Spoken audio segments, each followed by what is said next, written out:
Please friend हमारे channel को लाइक करें एंड सब्सक्राइब करें और बेल आइकन को भी दबा दें ताकि नया वीडियो आप तुरंत पा सकें। माँ जानकी सीरीज प्रेजेंट।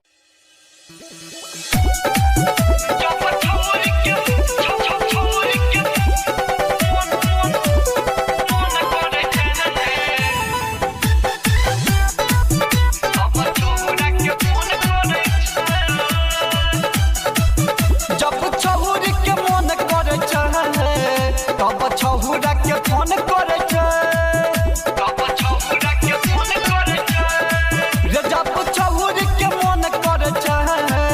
तब छहुरा के फोन करे छे तोहे मिला मुखिया गाछी में छोड़ी 12 बजे राती में जब अकेले ओकरा डर लागे छे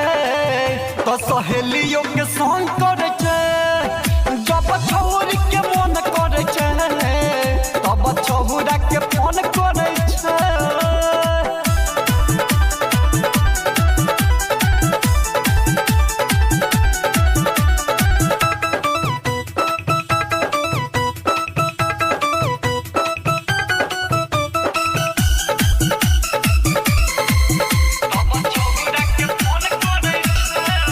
संगे सुते ओकर माई की कहियो रे भाई में न गेटवे पर सुते ओकर बाबू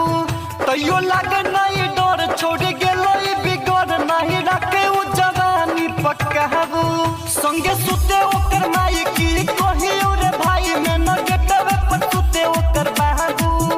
उ तो धीरे धीरे उठी रे अपन फोनवा के ढूंढी रे ओही खातिर जब मन करे छे तब फोन टन टन करे छे रे जब छहुर के मन करे छे तब छहुरा के फोन